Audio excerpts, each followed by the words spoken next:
আজ আমি তোমাদের সামনে একটা সিক্রেট মশলা দিয়ে চিকেন কষা রেসিপি করে দেখাবো। প্রথমে দেখো চিকেনগুলো ভালোভাবে ধুয়ে পরিষ্কার করে এর মধ্যে কাশ্মীরি মরিচের গুঁড়ো, হলুদ আর তেল দিয়ে একটু ম্যারিনেট করে রেখেছি। এরপরে আমি সিক্রেট মশলাটা আগে রেডি করে নিচ্ছি। কড়াই গরম হলে এতে দিয়ে দিলাম গোটা গরম মশলা, কয়েকটা তেজপাতা আর কয়েকটা শুকনো লঙ্কা, আর দেবো হচ্ছে গোটা ধনে, গোটা জিরে আর সামান্য পরিমাণে মেথি দানা, আর দেব দুখানা স্টার অ্যানিস। তোমরা চাইলে মশলাটা কিন্তু একবারে বেশি করে রেডি করে রাখতে পারো।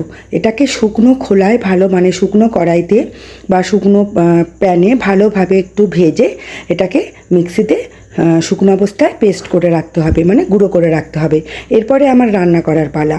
কড়াই গরম করে এতে দিয়ে দিলাম পরিমাণ মতন সর্ষের তেল। এরপরে আলুগুলোকে মাংসে যে আলুগুলো দেব, আলুটাকে নুন আর সামান্য হলুদ দিয়ে একটু লালচে করে ভেজে তুলে রাখলাম। তা দেখো বন্ধুরা, আলুটা আমার ভাজা হয়ে গেছে। এরপরে আমি আলুটাকে একটা আলাদা পাত্রে তুলে নিচ্ছি। এবার ওই একই তেলের মধ্যে আমি দিয়ে দিলাম গোটা জিরে আর তেজপাতা ফোড়নটা একটু হালকা ভাজা হলে এর মধ্যে আমি দুখানা পেঁয়াজ কুচি করে রেখেছিলাম, সেই পেঁয়াজ কুচিটা দিয়ে একটু হালকা করে ভেজে নিলাম। এরপরে আদা, রসুন, কাঁচা লঙ্কা আর টমেটোর পেস্ট করে রেখেছিলাম, সেই পেস্টটাকে দিয়ে দিলাম। আর মিক্সার জারটা একটু ধুয়ে জল দিয়ে দিলাম। এরপর এর মধ্যে আমি দিয়ে দেব পরিমাণ মতন লবণ, আর দিয়ে দেব সামান্য একটু হলুদ গুঁড়োটা কিন্তু না দিলেও নয় হয়, তাও আমি একটু দিলাম। আর দিয়ে দিলাম 1 চামচ পরিমাণে কাশ্মীরি মরিচের গুঁড়ো, আর দেব 1 চামচ পরিমাণে চিনি। এরপরে এই উপাদানগুলো দিয়ে মশলাটাকে খুব ভালোভাবে কষিয়ে নিতে হবে যতক্ষণ পর্যন্ত না মশলাটা থেকে তেল ছেড়ে যায়। তা মশলাটা থেকে যখন তেল ছেড়ে যাবে, এই পর্যায়ে আমি ম্যারিনেট করে রাখা যে চিকেনটা, সেই চিকেনটাকে দিয়ে দিলাম। এরপরে চিকেনটাকে দিয়ে ভালোভাবে চিকেনটাকে কষাতে হবে, একদম ভালোভাবে মশলার সাথে কষিয়ে নিতে হবে। তা চিকেনটা কষানোর সময় কিন্তু আমি ভেজে রাখা আলুগুলোকেও দিয়ে দিয়েছিলাম। তা আলুগুলোকেও একবারে চিকেনের সাথে একটু ভালোভাবে কষিয়ে নিয়েছি, যাতে আলুগুলোর মধ্যেও মশলাটা ভালোভাবে ঢুকে যায়। চিকেনটা খেতে কিন্তু দারুণ হয়েছিল।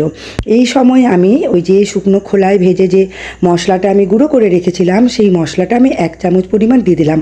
বন্ধুরা, এভাবে একবার চিকেনটা করে খেয়ে তোমরা দেখো, দারুণ হবে। আর যদি ভালো লাগে আমাকে কিন্তু অবশ্যই তোমরা কমেন্ট করে জানাবে।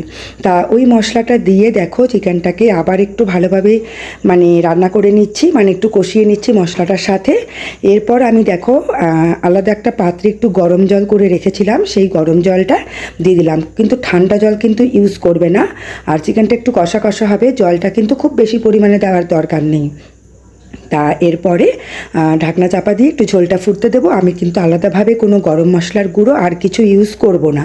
আর দেখো চিকেন আলু দুটোই সেদ্ধ হয়ে গেছে, আমার চিকেন রেসিপি কিন্তু রেডি হয়ে গেছে। এবার আমি আলাদা একটা পাত্রে নামিয়ে নেব।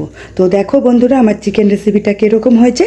আর যদি এই ভিডিওটা তোমাদের ভালো লেগে থাকে তাহলে অবশ্যই একটা লাইক করে দিতে ভুলো না, আর ভিডিওটাকে তোমরা বেশি বেশি করে শেয়ার করো।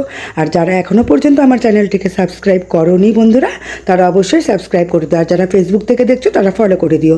আজকের মতন আসি, টাটা। আবার দেখা হবে নেক্সট কোনো ভিডিও নিয়ে।